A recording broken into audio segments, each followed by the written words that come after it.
శివారులో జరిగినటువంటి దొంగతనం కేసుని 4 రోజుల వ్యవధిలోనే ఛేదించినటువంటి జిల్లా టౌన్ పోలీస్ యంత్రాంగం మొత్తాన్ని ప్రత్యేకంగా అభినందిస్తున్నాము.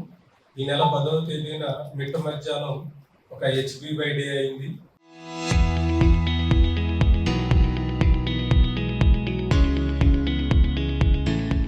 దాంట్లో సుమారుగా 9 తులాల బంగారం, ఒక 60 తులాలు వెండి, 7,000 క్యాష్ ప్రాపర్టీ స్టోలన్ చేయడం జరిగింది. వెంటనే గద్వాల అడిషనల్ ఎస్పీ గారు, డిఎస్పీ గారు, సిఐ గారు, అదేవిధంగా Gadwal town SI and crime party మొత్తం కూడా అన్ని CCTV ఫుటేజెస్ ప్లస్ అన్ని రకాలుగా సర్వేలెన్స్ పెట్టడంతో మనకి ఈ రోజున చెనుగోనిపల్లికి సంబంధించినటువంటి 2 వ్యక్తుల్ని అదుపులోకి తీసుకోవడం జరిగింది.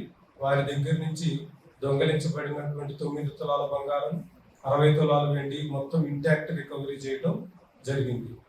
ఈ చోరీని ఇంత తొందరగా ఛేదించడంలో సహకరించినటువంటి గద్వాల టౌన్ సిబ్బంది మొత్తాన్ని ప్రత్యేకంగా అభినందిస్తున్నాం. దీని విలువ సుమారు 15 లక్షల దాకా ఉంది. ఇక్కడ కూడా ఒక అతని పేరు రామ్ చరణ్, ఒక అతని పేరు మహబూబు. రామ్ చరణ్ మైనర్ అవడం వల్ల అతన్ని స్పెషల్ గా జూనైల్ కోర్టుకు పంపించడం జరుగుతుంది. మెహబూబ్ అనేటటువంటి అతను మేజరు. వీళ్ళిద్దరూ కూడా మేస్త్రి పని చేస్తూ ఉంటారు. దాంతో వచ్చేటటువంటి డబ్బు సరిపోకపోవడం వల్ల ఎట్టి పరిస్థితుల్లో వీళ్ళ కాలువ గట్టు మీద వచ్చేటప్పుడు ఆ ఇంటిని 2-3 రోజులు అబ్జర్వ్ చేసి దాన్ని చోరీ చేయడం జరిగింది. ఒక రాడ్ తీసుకొని మొత్తం ఆ లాక్ బ్రేక్ చేసి మొత్తం ప్రాపర్టీని తీసుకొని వెళ్ళారు. తర్వాత దాన్ని డిస్పోజ్ చేసే క్రమంలో ఈ రోజు డిస్పోజ్ చేయడానికి వాళ్ళు సేవలో సగం ప్రాపర్టీని తీసుకొని బయలుదేరుతుండగా మన సర్వేలెన్స్ టీమ్స్ పట్టుకోవడం జరిగింది.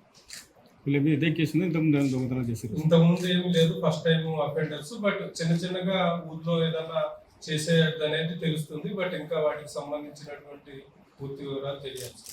క్రైమ్స్ అయితే అఫీషియల్ క్రైమ్స్ అయితే ఏమి